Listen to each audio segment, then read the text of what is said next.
Hi, everybody, and welcome to Red Wings Rant, where tirades and impassioned pleas for your Detroit Red Wings finally have a home.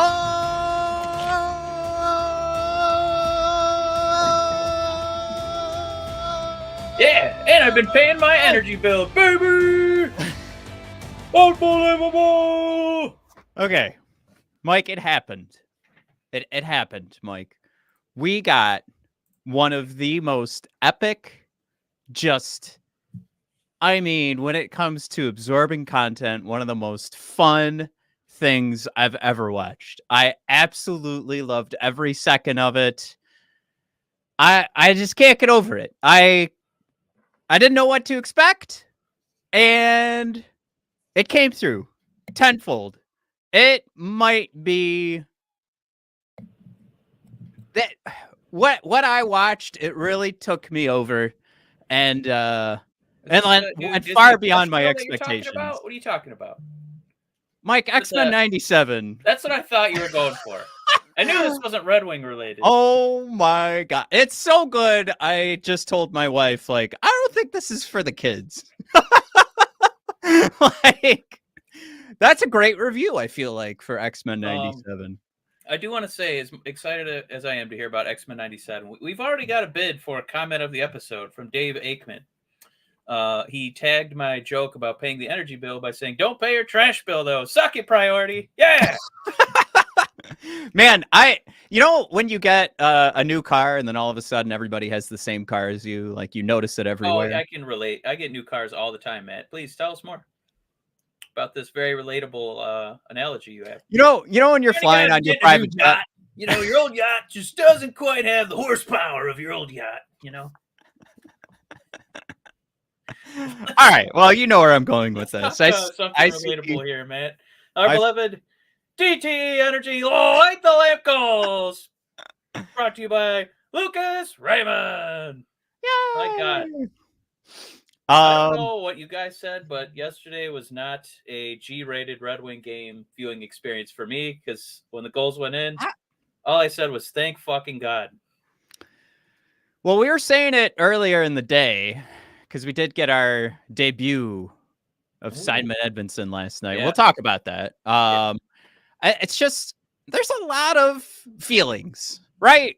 About last night's game. Because if you guys were in the Discord, which let me frantically pull up.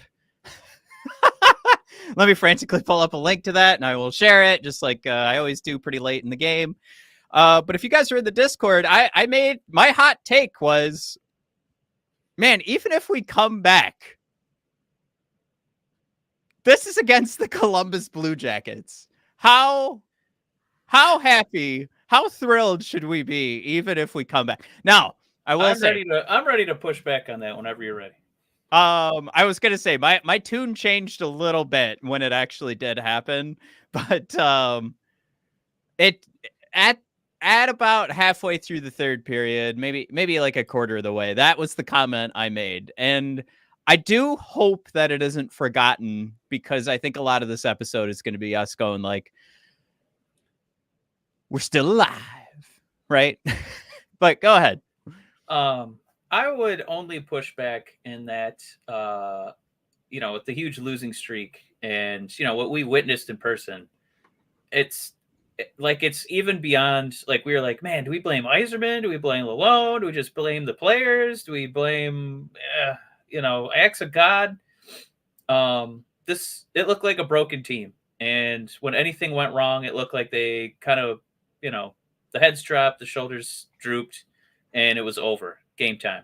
You could bet the mortgage that the Red Wings have lost the game. But what I would say is that the difference in this game is it looked like they actually gave a crap. It looked like they cared about the outcome. I got lucky because I was busy the first period, so I missed when it was a complete disappointment that it matched the rest of the losing streak. But checking in on that third period, they were buzzing. It looked like line for line for line for line that everybody was trying to score. Everybody was being extra aggressive offensively, where guys would, instead of sitting back and making sure there were two defensemen, on the blue line, they were sending guys up to crash into the boards and try and make some sort of play happen. So it does kind of take two to tango for Columbus to allow that kind of risk taking defensively, but it still looked like they were taking measured, aggressive, hungry risks, and it kind of feels like that's what they were doing when they were winning games 8-3. Is that they were hungry for goals, they were confident, they didn't care if the other team scored a goal. And yes, as much as I do acknowledge that it was only Columbus, it didn't feel in that losing streak that it mattered who the opponent was, because the biggest wall was mental, and this team just looked broken. And at least for a third period, it looked like, oh yeah, these are the guys who won 6 in a row, the guys who made us feel something, the guys who made us feel like, hey, maybe the playoffs actually are in the future, like the immediate future. So it was really nice to see, because I was worried that team was gone, and it looked like they showed up even without their captain. Yeah, I think the best way to look at it was the thing I said in our group chat with our father, was like, the only thing that would have come from last night, or I feel like the only conclusion we could have made at that point was like, time to write the obit. So I think you're right. Like that, like not being able to come back, or I guess maybe that's one, that would be one of two conclusions, right? The other conclusion is like what you just said. I'm talking out of both sides of my mouth. But certainly for me, it felt like one of the main conclusions from last night was going to be time to write the obit. Like, they're done. And for me, I do. I do agree with you to a point that they needed to break the mental game. But I am, and I do want to make this more celebratory, this episode. I'm going to try. But it definitely does look like all the things we warned about all season. Like, even in a winning effort versus the Blue Jackets, like you'd see Lucas Raymond, you'd see Lalone talking about it and just saying like, we need to be better, because that still wasn't. That was hard effort in the third period, and a gutsy end to the game. And you're right. Like that takes a lot of mental fortitude and testicular fortitude. But I might, like, a real positive assessment comes tomorrow, right? Yeah, that's can they build the on litmus that? test, right? Columbus Right. is like, okay, this team still has a pulse, but tomorrow, if they go down a goal, it's not the end of the world. A lot of teams have come back from a 1-0 deficit. Not a huge deal. It has been for this team when it was did it end up being 7 games? 7 in a row? Yeah.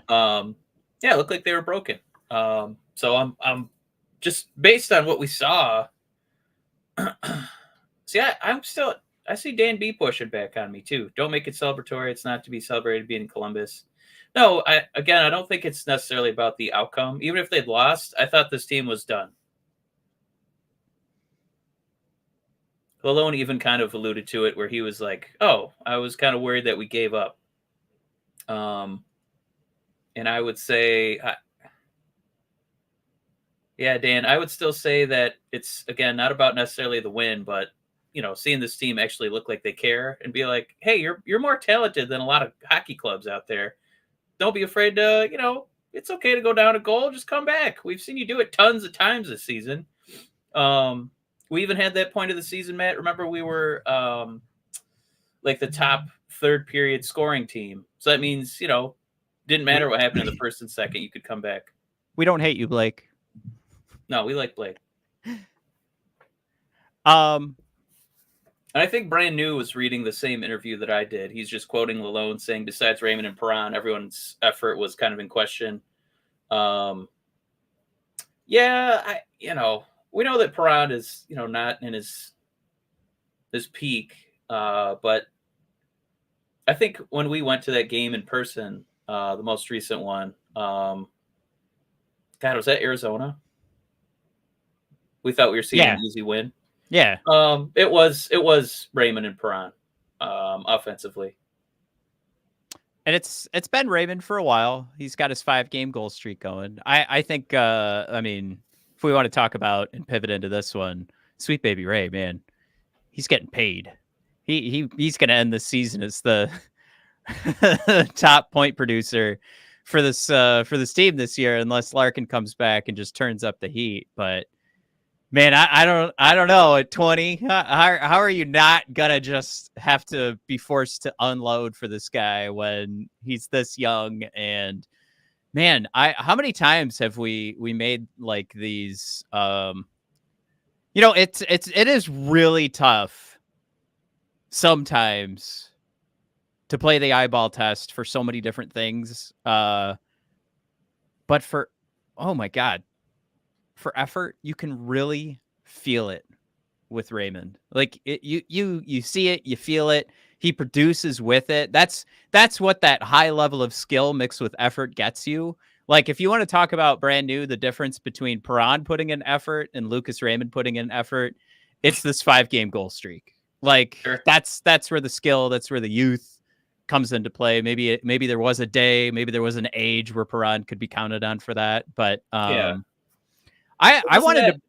Doesn't that kind of remind you too that Jim Leland line, the old manager for the Tigers, when he was saying, it's nice to have rah-rah players on your team, but you really do well when your good players play well. So, Yeah. He'd be the first one to be like, yeah, it's nice that Perron is showing some effort, but goddamn, we need it from people like Lucas, Kane, to brink it. So luckily Lucas is willing to put the team on his shoulders. Yeah. But yeah, there are a lot of interesting lines coming from Malone. The most interesting one I thought, and this kind of goes to the point of not seeing effort from the whole team. But did you see this one that he's going to go with a short bench tomorrow? He's going to go with a short bench to start the game because he doesn't want to have another bad first period, and he wants to focus on his best players and just go hard at the Islanders. I gotta say, for all the gruff I've been given Malone like that I like to hear. That's we need to make an adjustment. We can't let this game slip away. And yeah, somebody mentioned it earlier in the chat. The Jim Johnson throwing out there, the Isle throw are 0-4-1 in their last 5.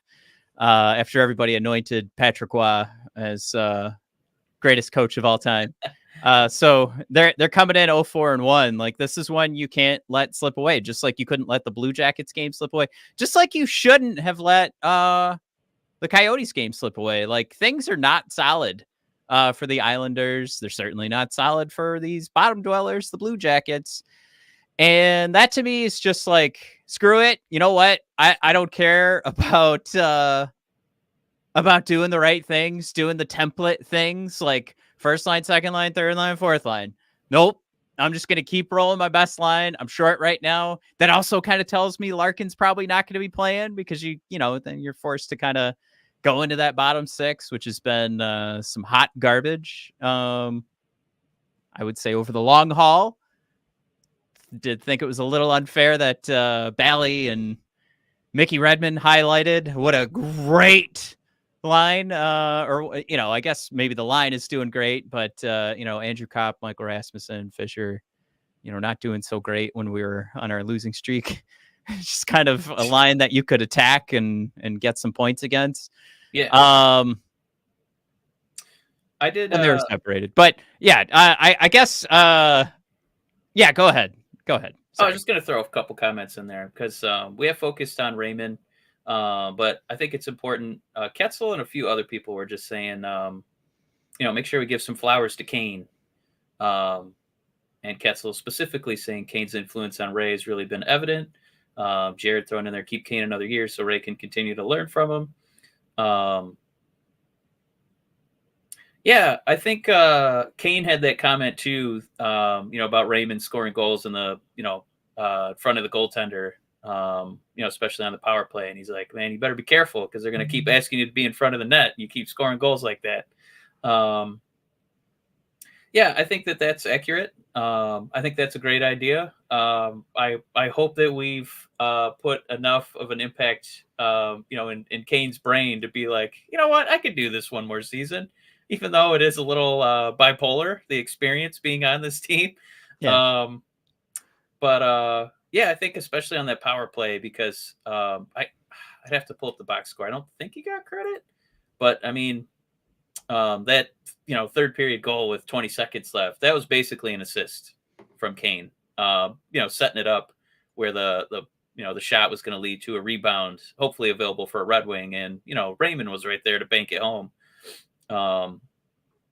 Yeah, he's that's a pretty interesting pair, and it's something where it's kind of like I don't know, we got to figure out DeBrincat again because I kind of like seeing Lucas and Kane on the same line. And if you want to do your superhero line, when Larkin is back, I got to think it would be Lucas, Kane, and Dylan. Yeah, it was Kane and the Ghost Bear at the end of regulation there, assisting on Lucas Raymond's goal, which is now his 24th. Now on pace for 29 goals. Somebody posted earlier. Good news. I mean, like, thumbs up all around. Like, there's negative things to take away from this, and sure, I could just keep harping on the fact that this was the Columbus Blue Jackets, but I think you're right. I think the important thing here is that this has been really hard for them to dig out of this hole. You saw your best players be your best players, and you know what? You saw a team and a coach that wasn't satisfied. They're not just resting on the victory and saying, "Good job, we're good to go." Jim Johnson, great call out. Kane has 6-game winners in 38 games. Leads Detroit. Crazy statistic there for Patrick Kane. Really is showtime. Everything as advertised. Nothing of the risk. I mean, like the risk of like old, like you saw that during this streak where it was rough, but he's still producing points every other night. So no, he does not look like a burner, but man, you put him on that power play, he just, terrifies everybody on the other side. What else do we have to talk about? I mean, like, it's gravy for Lucas. Last night we saw Moritz Seider too. Another I would say by the eyeball test pass. Right? We're taking a look right now at hockey stat cards generated from Dom Luszczyzn's number from the Athletic. Edmondson was really getting harassed yesterday too. Every time he touched the puck, like there wasn't that little grace period. Usually like you would give Mo Seider where you give him like 2 to 3 strides. If he's got control of the puck. Like as soon as Simon touched it, there was Blue Jackets all over him, swarming him. So no, I don't think he had like an A+. My God, it's Nick Lidstrom game, but it definitely looked like with a ton of pressure, with dudes draped all over him. I think he still was able to make a lot of smart plays. I wouldn't hammer him too much, but that face you just made makes me a little concerned. No, I wanted to call out. There was definitely one play earlier in the game, like where he was getting harassed as much as he was, and he was getting pulled down to the ice. So what he decided to do was bring his man down with him, and basically after that, it gave the Red Wings an opportunity to set up, make a clean exit from their zone. And that opportunity to set up, allow guys to get open in the neutral zone resulted in Lucas Raymond being able to set up a play. I basically, when I tweeted out that video, it was, and then it was time for the Lucas Raymond show. Another replay here. I think it's some of the easier stuff to overlook, but you could see this one here. This is going to be Edmondson that's carrying this puck out. But this is something I don't feel like I'm used to seeing. I mean, this is a guy who's he could pass right now if he wanted. He's ready to go. Like he's locked and loaded with this puck. The way that he's moving up ice, he's looking all around. He's definitely playing from the defensive zone, the quarterback who's looking off all of his routes, getting guys covered in one area. And then I also tweeted out, the only problem is he gets it over to an open cop who can't really do anything with it. Now, this was the other one that I thought was a little bit more important. I just like that these were back to back. So now Edmondson's got the puck again in the defensive zone. Good read on the play to be the first one back to the puck. And this is what I loved. This is him getting dogged all the way back. I mean, if you want to call it a full court press here, as you may in Mike, your favorite sport in basketball. And Edmondson just shrugs off the Blue Jackets. Hard forecheck, get off me, spins the puck around, and clean exit. Now, again, we didn't do anything with this. Look at who he gets the puck to. Has to work around that forecheck. Gets a clean zone exit. Those are 2 clean zone exits in a row. Not just flinging the puck out of the zone, it's a very high majority of our zone exits are just flipping the puck out of the zone. Like, we don't have control. This is a controlled zone exit, tape to tape, stick to stick. Simon Edmondson. One of the things we've been lacking this season, and he's doing it back-to-back plays in crunch time. Third period, 2:52 to go. Yeah, I'm glad you brought that up because I think tomorrow, hopefully Simon's not one of the guys who kind of has limited minutes in the first period because when guys are, the other team's, willing to kind of play risk, with him and get Edmondson draped anytime he just, he's trying to make an offensive push. It's a little bit easier, right, to get a bit of a man advantage break because you are sacrificing that extra guy deep in the other team's zone. And so Edmondson's passing, I think when they, maybe look at the tape, they're like, hey, we could find a way to really make a play out of this if they're going to be that aggressive with the guy. And I mean, like, his full scouting report is how good he is at making, exits out of his zone, entries into the offensive zone with his passing. So I feel like he's going to be like one game of tape away from, they're never going to do that to him again because he's so big. He's hard to get off the puck. He's so long. And he is so accurate. So I think that's really going to be interesting to see here, especially tomorrow. Yeah, I am pretty excited. I hope he does get some good minutes. And Mike, you and I just got the notification. We'll be there. Anybody else going to be at the game? You should drop us a line at Red Wings Rant on X or Twitter, whatever you want to call it. Yeah. We could grab a beer. But we'll hit a few comments in here too, because real quick, I did want to touch on our global reach. Who threw this out there? Irvine saying, "What's your location?" Shout out from Manitoba. Yeah, woo! Some of our favorite pro wrestlers from Manitoba, Canada. We got Ontario, we got Atlanta, we got New Jersey. We're coming in Toronto. I'm coming from the suburbs of Metro Detroit. Like, not even, I can't even call it suburbs of Detroit. Where I'm definitely far. Yeah, this Red Wing team travels. Red Wings Rant travels, baby. 40-minute drive outside of Detroit. I work in Detroit. Does that count?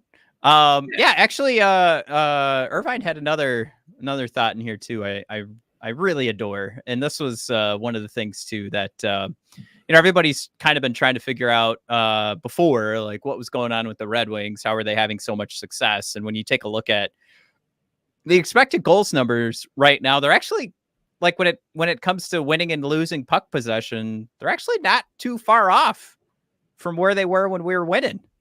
Just having some trouble getting the power play going, and Irvine throws in there. I hate that drop pass. I gotta say, this is something. You know what? I completely read this wrong. I was thinking dumping on the power play, but Irvine, I will now that I realized what you said. We can hang on this one too.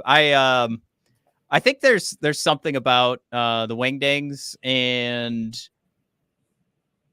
like we will see Dylan Larkin just turn on the burners and fly right through for his own entry. And that's something that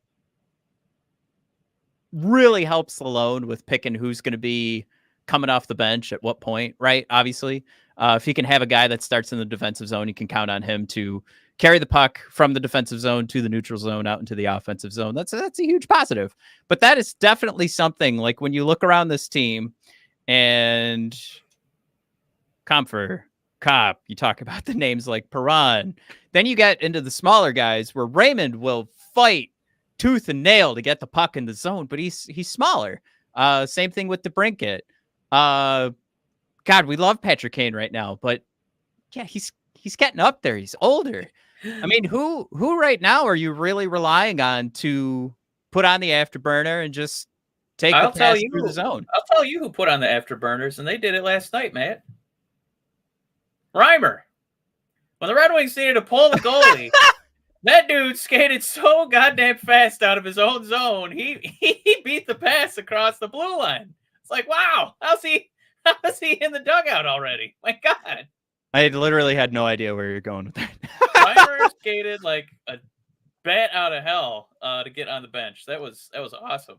But yeah, Dixon thrown out there, kind of where my head was at. The dump and change is just, that's the thing that is just absolutely driving me up a wall. He loses every chase, right? He does. It goes along with the same conversation. Like it's not like we're dumping the puck in. Like, think about his line. Christian Fischer, Michael Rasmussen are going in after the puck with him. There's not a lot of speed on that line, and that is Andrew Kopp's default. Oh man. I do have another question for you, Matt, because it's really easy to beat up on Kopp because, you know, how he's played since he's recovered from core surgery here. Performance art asking, what happened to Veleno's speed? It's gone. Yeah, I don't know performance art. It's like we've talked about it for years that it's, you know, when the Red Wings were not doing so well, it wasn't necessarily that they had awful players and you got to cut the whole team. It was just, you know, you want to have guys in the roles that they're suited for. And I guess we just learned Veleno's not a first line guy. He's best in the fourth line. Yeah, that's, you know what, for Joe Veleno, it's best to place him on the fourth line. I like that comment. I don't know if that means for every team, but certainly for Joe Veleno, his spot is on the fourth line or lower. If you catch my drift. I think when the shot percentage was a little bit higher, we were much more willing to forgive like how little somebody could actually bring shift to shift on the ice. But yeah, it's a little more noticeable right now, right?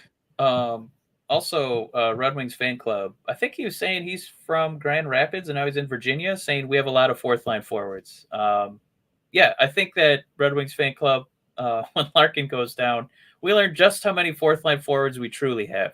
Quite a few. Irvin says the E is silent, so we apologize there. Blame my parents. Sorry about that, Irvin. Please just remind me. Red Wings fan. What was that? Oh, I screwed up. Red Wings, Grosse Pointe. Oh, gotcha. Yeah. Just make sure you correct us every time we get it wrong, Irvin, because I guarantee I'm going to get it wrong again. By the way, performance art, putting in a bid for a comment of the show saying Kopp equals Stephen Weiss. Woo! Ooh, man. Boy. Right in the tenders. Woo! You don't come back from that one. Woohoo! I like this comment too from Irvin. Man, I almost did it again. Veleno had ample opportunity to step up while Larkin was out. Just another, like, I'm glad that we're like, this kind of thing can happen. Like, right, we can all kind of get on the same page and like what's going on here. Yeah. There's some ground to gain. There's some ground to gain. Have had an opportunity to kind of step up, and it's literally only been Raymond. No, I think it's fair to say, right, for sure. I think it's fair to say we can all agree that there's ground to gain roster-wise. I don't think anybody looks at this as a finished product. However, the Red Wings are back in a wild card spot, and damn it all to hell, I don't want to miss the playoffs to a Washington Capitals team that sold at the deadline when Steve Yzerman stood pat. I could not rightly look him in the eye if I met him in person If Well, we lose to the Washington Capitals, who 1,000% sold at the deadline, and they have 2 games in hand, and they're 1 point behind us. Oh my God! I know that would destroy us emotionally. Just real quick, in case you're listening instead of viewing. We're still chasing Boston, Florida, and Toronto in our own division. Eh, You'd have to be that's pretty optimistic to think we're catching those teams. So, yep. the teams that we're doing battle with, it is Tampa, 78 points, 67 games played. Washington, 67 games, 75 points. And the Islanders, who we will be playing tomorrow night, Little Caesars Arena, 67 games played, 73 points. So, our Red Wings, 69 games played with 76 points. Oh my God, is tomorrow gigantic. Woo! Another team too to throw out there is the Flyers, because we could end up like it would be a good game to play to make sure you're up on the Flyers. Because what could happen here is the Capitals could end up taking that 3rd spot in the Metro, while the Flyers also sold. They are getting $850 goaltending. I think I heard today, since January. And Tort's idea to save the goaltending was to bench their captain. So we'll see how that goes. We'll see if the goaltending turns it around. But the Flyers are not doing great. They've come tumbling down. Not as hard as we have. I mean, you could see the last 10. We're 2-8, and the Flyers are 5-4-1. But there's definitely an opportunity here for us. And it sucks that I'm playing this game already. It's like, well, maybe the Flyers will just keep losing, and then the Capitals can have that Maybe spot. all the other teams will keep losing. We just need to win 1 game, and everybody else can lose the rest of them. We'll be fine, you guys.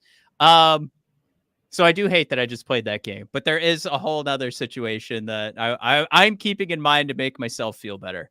But the point I was coming to was just certainly this team can improve, but I think that's fine to think that and still want this wild card spot so much more than the 16th best odds at a top draft pick, right? Like, can we all agree on that? Like that would be such a huge waste of time. Jim Johnson saying Tampa did win last night, so this is dated. So they should have 80 points. Oh, yeah. So we're even another step behind. And then there was one more comment I was going to bring up. Irvin, just a quick one. What happened with Kostin? Don't think Yzerman liked how Gudis punked him. I think that really was about cap space, because they didn't want to have $2 million being a healthy scratch. I don't think they hated him. It was too much money. There was one that was going to pull, though. Where'd it go? Oh, it was brand new. Brand new. How you doing, man?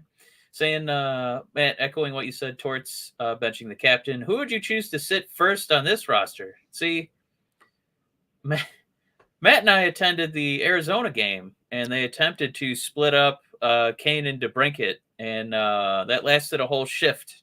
Because there's so many 3rd and 4th line forwards on this team, you can really only punish them for a shift before you ultimately have to put your only good players together. So it's really, really tough. I think that Lalone did try it, and you couldn't try it for very long. I think Jared with a bid for comment of the show. Sit Lalone. Got him. Love it. I mean, that's a great point by Jared, because what I'm about to say is like it doesn't make any sense to me how a guy like Sprung gets sat with his career ability to finish, and surely our defense is the problem, and we need goals. And there's been there's zero chance. Maybe it's not. It's a non-zero. Like, there's obviously a chance. But it's as close to zero as you can get that we're ever going to see Petrie. Like, oh yeah, you're just not cutting it, my man. You're taking the night off.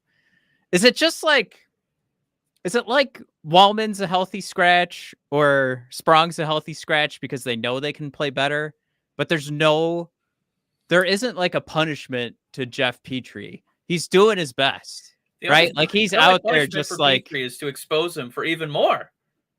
Right. Like, I think it would just have to be if they could get things all shored up health-wise. I think there's an opportunity here that Edvinsson just sticks around. I don't think that's happening, by the way. I think he's gone the second they feel an opportunity or this lineup's back together. But there's an opportunity here to fix a hole in the lineup right in the middle, make it a little bit stronger, have somebody controlling that second pair who we just showed off has some pretty good smarts. And we talked about a couple of plays from that last game where for a kid, we're talking about his smarts. We know he has the moves. We know he has the ability, those long tape to tape passes, but he's making smart plays too. And more of those smart plays are going to happen with more NHL time. He's not going to he's dominating right in Grand Rapids. Is the conversation really well, we need him to dominate more? What are we doing? He's graduated. Get him to the next level. It's crunch time. Grand Rapids. We need him to solve the NHL. And I don't think that winning a minor league trophy really does that much for you. Is he really going to judge it the same way? Playoff hockey's playoff hockey anywhere. It's really not. It's really not. Yeah, I mean, it's time. I hope that you're wrong. I hope that we do see some really cool news that certain somebodies are potentially put on waivers and Simon keeps his job. But the way this team manages cap, I wouldn't count on that. We do have a new person in here commenting a few times. I just wanted to say hi to John Michaels. And he was there you go. Yep, there's a reason why Sprong is a perpetual fourth liner. Just watch his 7-minute time on ice versus Arizona. Dude is Ovechkin floating in our own D zone, leaving open one-timer guy in the slot. He does have a good shot. But then his next comment was, "That's it." But I like John. I don't disagree with you. I would be one of the first people. And John, thank you for coming along. I hope you'll subscribe and like. But the more episodes you listen to, I have not been a Sprong believer. I have not been one of the folks that's been saying bring him up. Not a Sprong truther, Matt. Yeah, no, I'm a Sprong truther. I am. I haven't been asking for him to join the top 6 when this roster was, fully intact. I said, no, he's doing a good job where he's at. It works where he's at. So point being, I don't think I hate Sprong getting benched. I just challenge that over where I see there's more issue with the defense. You know what I mean? It's just we're going to bench Sprong, but who's being, being asked to be a forward in the bottom 6? Yeah. What lesson is a bottom 6 guy really learning? Yeah. Yeah. Right. I know I'm not very good. I know. That's why I'm down here. That's fine. Fix that problem and the wins will keep coming. Oh yeah. Just showering in wins after Daniel Sprong fixes his game. No, it's Jeff Petrie, and damn it all to hell, Ben Sherratt's back on everybody else's poop list, just like he's been on mine all season. Man, Petrie, he's getting hammered in the comments too. Crimson saying, pile on Petrie. Brand New says, I agree. Ketzel, Petrie has dirt on the loan. He must. And then Jared with another bid for comment of the show. Petrie pinches more than kids on St. Patrick's Day. Thank you, Jared. Oh, my God. All right, we got a bit of business to take care of, but when we come back, we'll take a look. Stick around. It'll be quick, I promise. The action never ends at DraftKings Sportsbook, especially coming up this spring. With tons of ways to bet on all your favorite sports, you can fuel your fandom and feel the heat of the season like never before. Plus, right now at DraftKings Sportsbook, we're giving new customers a risk-free bet up to $1,000. That's right. Make your first bet up to $1,000, and if it doesn't win, you'll get another shot at cash later. You can throw down on all the major action for baseball, golf, MMA, and more. Plus, with same-game parlays, spreads, money lines, over-unders, and props, your betting options feel endless. Red Wings have some pretty tough games coming up. Who knows? Maybe that just means the odds will be that much tighter. And if you put some money down on your favorite Red Wings team to win, which I'm sure you'd all agree, maybe things could go your way. Best of all, DraftKings is safe, secure, and reliable. You can deposit and withdraw with your cash whenever you want. Download the DraftKings Sportsbook app now. Use promo code THPN. Make your first deposit and get a risk-free bet up to $1,000. That's promo code THPN only at DraftKings Sportsbook. Minimum age and eligibility restrictions apply. See show notes for details.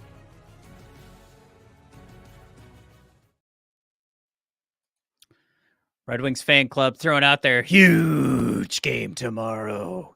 Well, let's hope the Red Wings don't turn in what Jay Fresh was throwing out at us. Heading into the stretch drive, the Red Wings were defying expected goals models, outscoring opponents while getting heavily outshot and outchanced. But in March, fortune has turned on them big time. And they're now locked in a battle for a playoff spot once again. We'll blow this up a little bit here. I know not everybody loves Jay Fresh, but this is a pretty good highlight of essentially what has gone on here.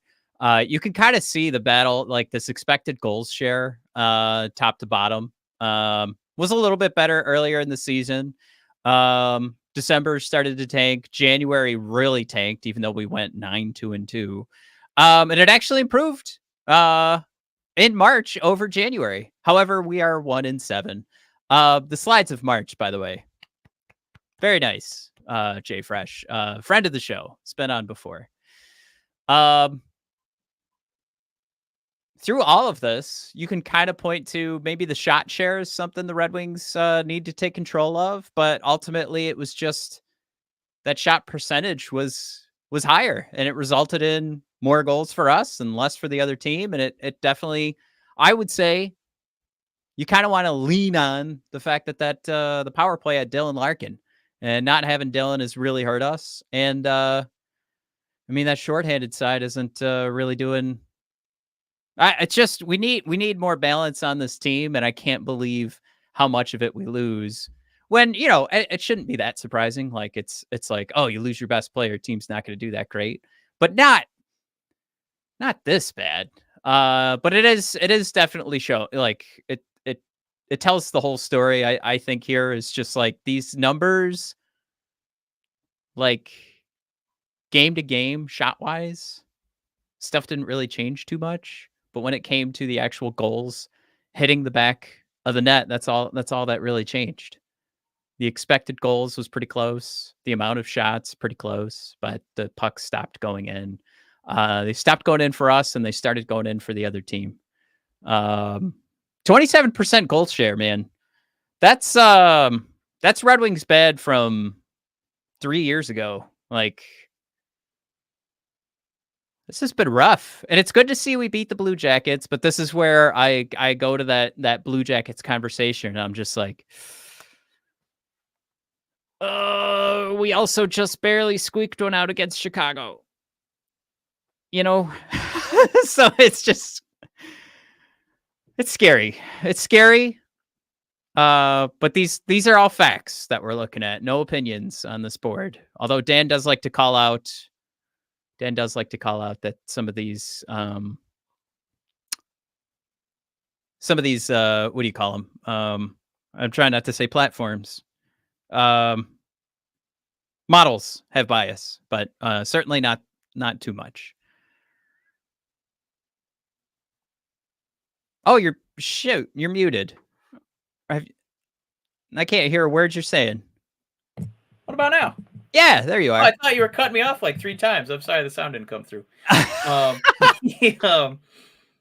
Yeah, I mean, we were concerned at early spots in the season where we had that really high shooting percentage on low danger chances. So that's like the luckiest way to score goals. As much as these numbers do seem to model, like, exactly replicate how we performed, it still feels so much like body language for these guys that just something happened where they thought it was going to be easy on that winning streak, and then they hit some adversity and they just didn't know how to digest it. So I guess the point I'm trying to make is I don't think that March is I don't think it's an accurate representation of this team. Like, we should know that they're not this bad, that they're, there was something going on headspace wise where it didn't even look like they were competing against teams that they should have been padding, the points with in the standings. something happened where they thought it was going to be easy. They had a little adversity, and then they lost Larkin, and they turned that into a lot of adversity. And honestly, Matt, I would expect us to win tomorrow. It's so funny that you had your mic unplugged because I was sitting there going like, I've given him a couple chances to jump in here. I'm like, okay. But no, We can hit a few comments too. Jim Johnson saying one thing I've noticed that in the December slide and the slide we have had very limited practice time to fix what's ailing the team. Patrick Kane mentioned that back in December. He's like, man, I jumped in here and it's just been nonstop games since I got here. And that kind of thing can just kind of jumble on you, can start to hurt, but could be that plus losing Larkin. Plus, I mean, we talked about it a week ago, was not doing anything at the trade deadline. Like, I'm not getting rid of my prospect, guys. This isn't it. Like, does that say something to your team? I mean, if we're talking the mental game, isn't that possible that could slip in? If it had worked out a little bit, and maybe Larkin hadn't got hurt, and they'd won a couple more of these games, and they were still in the playoff hunt, we probably wouldn't be as judgmental. Yeah. I think the scariest thing for me is that Steve did try to trade some of his prospects, and they're like, "This guy sucks, Steve. We're not taking these jackasses unless you want to give up Edmondson, which obviously is the only untouchable." And then I did want to say John had another one on the note of goals against in March. The brutality of having your goalies get shelled over the season shows up in the later part of the year too. Line is breaking because of it. Yeah, there's a few games too, like during the losing streak, where he was just getting absolutely bombarded, and it was like I could see a human being just, I can't take it anymore, and the pucks just start going in. So I don't think he forgot how to goaltend. It really felt like this mental block is hitting everybody. And Blake, God bless you. I'm sure that this is tongue in cheek, but saying it's not who you are playing, it's when you are playing them. I do think that feeds into this Red Wing team. It's like we just couldn't handle. It didn't matter who we were playing. But didn't we get the Yotes on a back-to-back?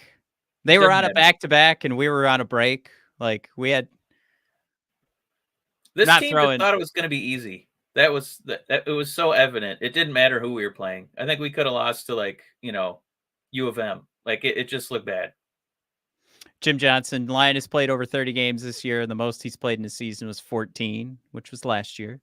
To kind of jump on John's point there for how these guys just get absolutely shelled.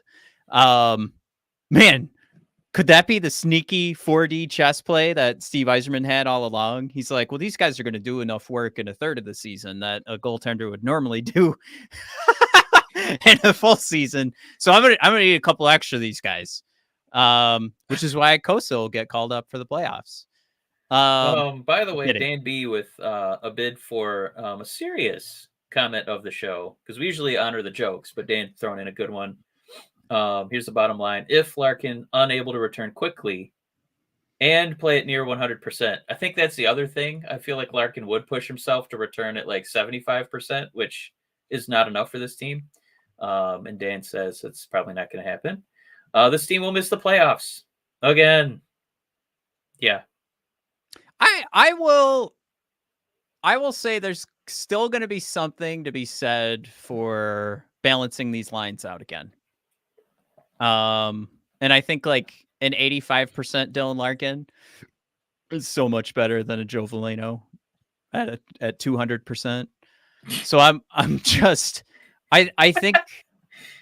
think Larkin coming back is going to do so much for this, but I do know what you mean, Dan. I'm not trying to completely disqualify your point. I think we're like right there. Like it'll definitely be a toss up. I think if you had 100% Larkin through this whole thing, we're not even having this conversation right now. And I think we both agree on that.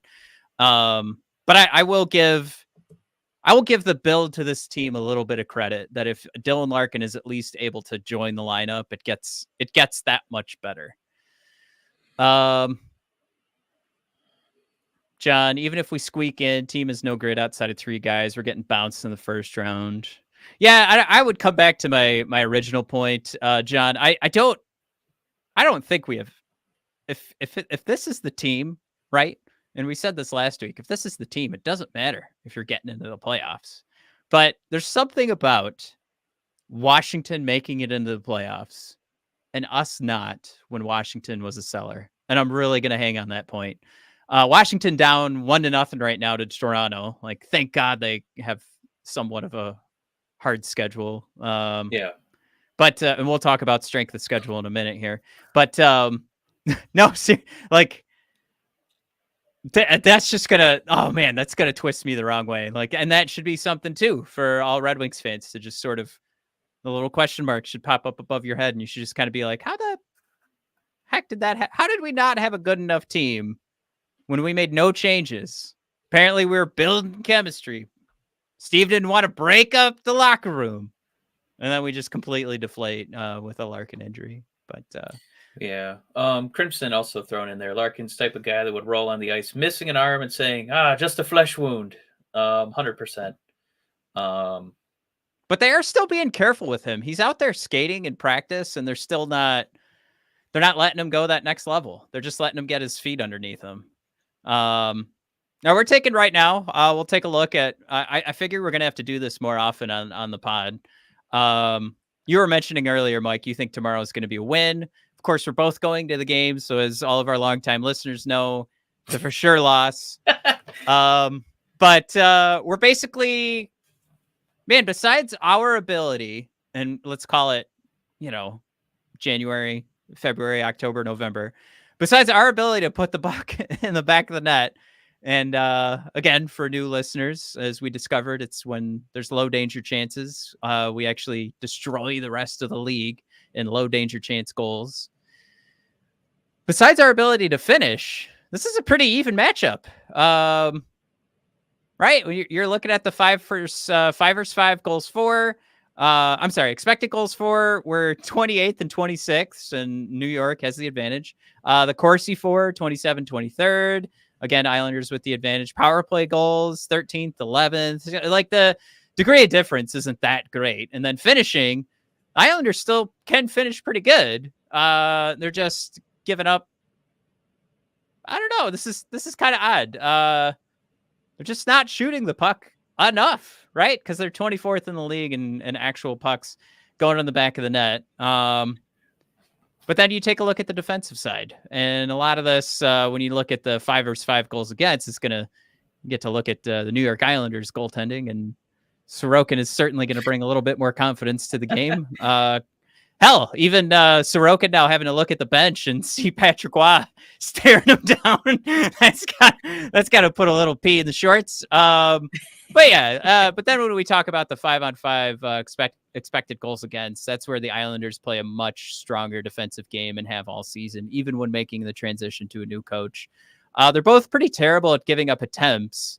So it's clearly the Red Wings who are unable to stifle the ability for that attempt to look like a scoring chance, right? So the Red Wings give up a ton of chances, just like the Islanders. However, the Wingdings' expected goals against is much higher, which just, again, when comparing these entire season rankings, another call out to how great Alex Lyon was earlier in the season. PK goals against Islanders, susceptible, 32nd in the league, might get a shorthanded goal. And then goaltending. Well, I guess all that stuff I said about the Islanders goaltending, we have apparently better goaltending with 24th ranked goaltending compared to the Islanders. Oh, just edged him out there. Love that. Yeah, it's hard for me to cling too much to these numbers because this team has been so emotional this whole season. Like true. They've been that's why they're so streaky. It's like, yeah, we can conquer the world. Bring it on, motherfucker. And then all of a sudden, oh, there's Matt. And then all of a sudden it's just nothing's going right. I give up. And I feel like that's kind of feeding into, why our special teams have, kind of carried us through certain points. We do have skilled guys. We do have really skilled guys who can score power play goals. And when we were world beaters, I think that's when the penalty kill did pretty good. That's what guys are willing to take shots for alone and stupid Penguin coaching. Yeah, all right, I'll take a puck right to the face. But yeah, like John is echoing, they look like a completely different team in 3-week segments. It's this polarizing experience as a Red Wings fan. It's going to be something emotional, and I feel like they showed some real emotional, and they sacked up the other day, and I feel like, Matt, they realize that this is an important game. I kind of think they're going to sack up tomorrow. I think they're going to break the Red Wings Rant losing streak. I hope so. I definitely want to challenge it. I kind of felt like we were going to win, which is why I got the tickets. But so we're going to see what happens here. But like, I get it. You won a game and you turned things around, but then you also blew it again, the next night. So I guess, right. Like maybe it's just kind of like, digging yourself out of a hole isn't as easy as like taking that first, chunk of dirt out of your way. And now you've got a whole chunk of dirt in your face again. So now you got to climb on top of that. And then that's how you get that win. So it can't just be one game and the streak is just nullified. But the voices we hear, coaching, Apologies players. to Randy Orton, by the way. Oh, the voices. okay. Come on, the voices in your head. Yeah, I know. Come on. I haven't heard from Decoy today, so I'm waiting to hear some wrestling from him. Go ahead. The voices we hear, coaching and the players, like they're at least all sharing the same sentiment here. Like we can't be satisfied with any of this. So I think you're right. I think we will win. But I also think we're going to get a surprise Dylan Larkin tomorrow.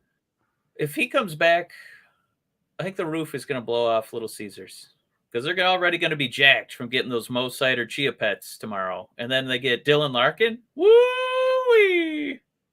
Well, I want to touch on two things. First of all, John says he's coming to the game. John, hit us up on Twitter. We'll grab a beer, man. Dan B says they can't come out and sleepwalk through the first 15. To go back to me being excited about what the coaches are saying, or at least, oh gosh, honestly, nothing Malone says gets me excited. However, I'm intrigued by the idea that he's going to go short bench because he can't let the first period get away.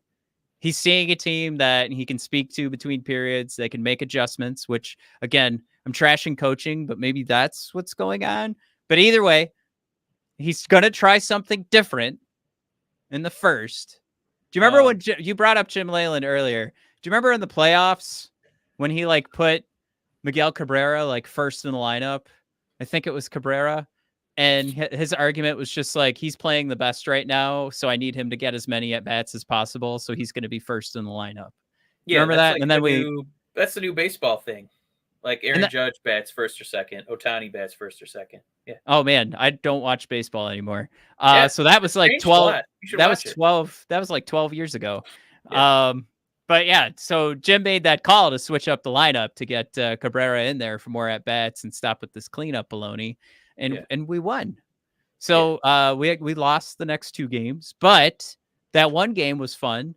And I'm just glad that Malone, he kind of recognizes like this team needs to be shaken up. Maybe that's news. Maybe that for Newsy. Maybe that's like, I know Larkin's not coming back, so I got to do something different with this team. But I've got fingers crossed. I think we're gonna get good news tomorrow. Jared commented, I think he's just trying to get us all to go from 6 to midnight. If you follow my drift, Larkin skates out for the game after taking warm-ups in the practice rink. Comes out to his own entrance music. Love that idea. I think we've tried this before, but what's a Dylan Larkin entrance music? Like, I'd hate for the default for everyone to just kind of look up like Michigan artists, because then we're just going to come up with some Kid Rock bullshit. Well, I would prefer that than he comes out to na na na na na. Yeah. Yeah, yeah, yeah, yeah. Yeah, yeah, yeah, yeah, yeah. Yeah, yeah, yeah, yeah. I really hate that goal song so much. Maybe I'm the only one. Maybe I'm an old curmudgeon. Yeah, it's not my favorite. I do like the offers out here. Red Wings fan club with the UVM Pep Band. Dixon saying, Enter Sandman. Jim Johnson says, don't worry about the music. Just bring in Dan Campbell. Woo! Oh my Dane God. B says, just have Lalone introduce him with maybe a puff of Marlboro smoke like Jim Leland. Oh man. Yeah, we have been surrounded by like the guys who got now us let the me clarify. championships. I don't have a huge issue with Eminem. I do like a lot of his songs. I just hate that clip. John. The kids love that goal song. I mean, yeah, it's not for us, right? But they're trying to do something that's connecting different generations, and I don't think we needed like Bob Seger anymore to be blasting through the speakers. I think we're done with that, right? I'm just worried that they would let him pick it and it would be some country song that none of us know. Like it's too contemporary, you know? Here I was having a rough patch and I came back on the rink. I don't know. Something about, we're going to win because we used to stink. Oh, it's Larkin time. Now, when it comes to the rest of the season, and we're looking at who our competition is, and we're trying, we sort of called out Washington. I threw Philly in there, the Islanders. If you need a reason to make sure you beat the Islanders tomorrow, it's how much more difficult our schedule is compared to the Islanders. You've got to win that to kind of nullify this. You've got to make that separation. They've got to lose this opportunity at 2 points. You've got to gain the opportunity. But speaking of opportunities, another opportunity, as we're taking a look at the strength of schedule list, which I forgot to mention, Pitt's, slots, Detroit in the 10th spot in the Eastern Conference. 10th spot, right? Yeah, I mean, at this juncture, they're just playing each other. All these the strength of schedule, like the lowest one is 520. So I kind of look at it more like this is an opportunity because we clearly did not take advantage of playing quote unquote lesser teams, right? We're actually eighth. Okay. We're number 10 in the league. There's only 7 teams above us. I mean, but anyway, the main difference, blows my mind that Boston is at 601. Is that just because they have a few Florida games in there? Oh, they have more Florida games left than anybody else, so that's why theirs is up so high. I mean, we need to beat these teams anyway to kind of move up the standings. So these are all opportunities. I wouldn't want to see us just playing jabronis because we haven't played up to, low competition. We've played down and below low competition. So I feel like the best way for us to kind of, get across the barbed wire in the minefield is to play the teams that are, point-wise, talent-wise, our peers. So it kind of looks like the schedule's almost exactly going to do that. We're going to play like every team that's in our way. So you know what, Steve? You're not going to make any moves at the deadline because you had confidence in these boys. Well, here's your shot. Right there. Well, yeah, I at least want to call it like there's extra losses on Washington's schedule. Boom. And they've struggled, right? Yep. Like they're still in the negative goal differential wise. 2 against Boston, 2 against Carolina. They're up against Toronto tonight, and they've got one more.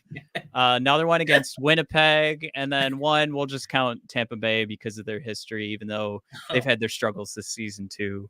So it's just definitely kind of moving in our favor, even with the Islanders and the Flyers having it pretty easy. But the Flyers are still going to have to hit Boston, Florida, and Carolina, and 2 in New York. So there's some easy games in there, but I am pretty sad. We are on the easy opponent side. We're on the right. That makes me sad. We used to be on the left. These bozos. Man, I did want to throw in a few other music references here. John Michaels saying any culture wall song. Crimson Shadow saying Dylan Larkin comes out with American Badass. Jared, goddamn it, says the reason for Uba Stank. Because the only reason this team is worth a damn is the reason is you. I was gonna ask if that was the song. Okay. Yeah.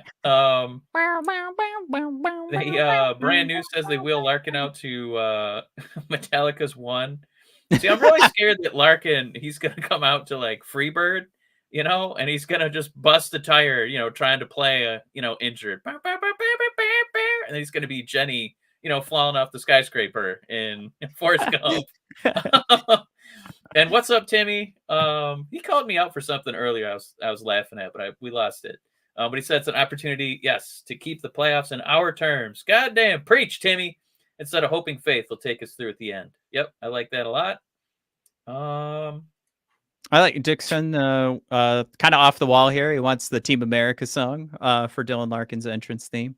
America! Fuck yeah! Yeah. And Jim saying, don't quit your day job. I'm going to imagine that was for my singing, which a lot of people actually enjoyed, I imagine, Jim. A lot of people have told Mike he has a beautiful singing voice. Yeah, songbird of my generation. Oh, good. I was hoping you'd get that. Yeah. So yeah, here's the schedule. Going into this weekend, Nashville, huge game in Washington. Next week, Tuesday, whatever.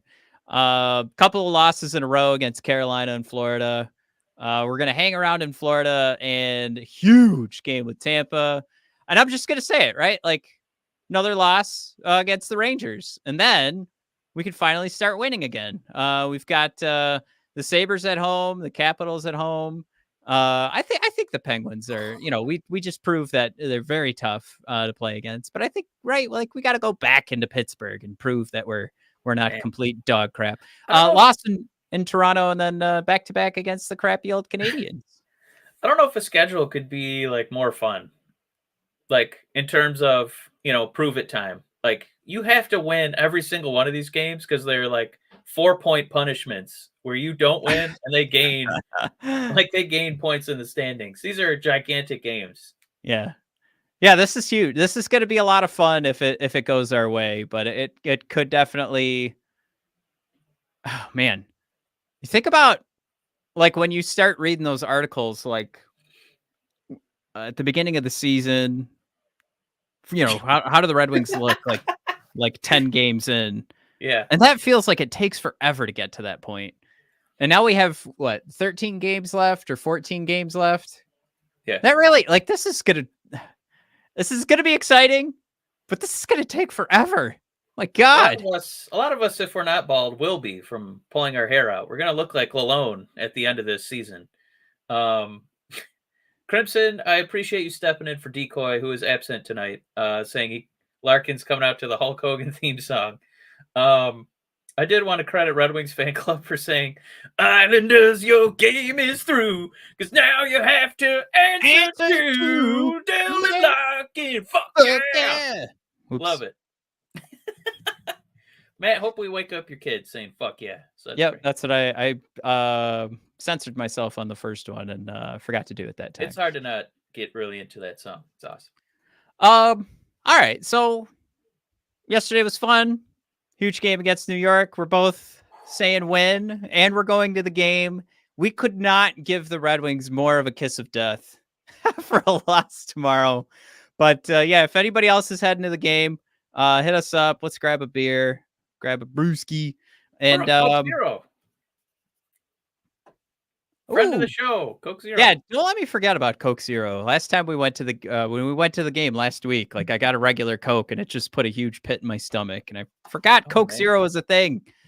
No, friend of the show, you can't forget Coke Zero. Yeah. All right, guys. Thanks for jumping aboard. We shared some stats, we had some laughs, and Washington's still down 1-0. So it's right now it feels pretty good to be a Red Wings fan with that playoff spot, and good, hopefully Toronto takes care of business. Get in the Discord tomorrow too, because we're gonna be hopefully commenting during the game and not just being angry. But even if we're angry, that's usually one of our more fun experiences. So get in that Discord. What are we hitting, Matt? The likes and subscribes. We got anything else for them? Yeah, if you guys are on YouTube, subscribe, like, throw some comments in the YouTube. It always helps us out. Like, not the chat is one thing. You guys have to chat it up, but then you also, if you have a moment, because we're not charging you, but I'm going to charge you for your time. If you love us, go into the video you just watched when this is done Matt's recording got kids, guys. and comment, wow, really agree with that point about Dylan Larkin. Like, just make it obtuse so YouTube can't tell. And then I'll reply to you later and just be like, thanks, man. Thanks for enjoying the show. Check us out next week. Like, we'll have that conversation and we'll come back next week. All right. Just be like, this NHL hockey team sure is like Taylor Swift Eras Tour. Oh, yeah, do that. Man, my genius Just call. as many times as you can mention the Eras Tour by Taylor Swift in the comments. That'll really get our viewership up, so we'd really appreciate it. Or X-Men 97. All right, thanks, guys. Have a good night. Watch X-Men 97. It is amazing. Toodles.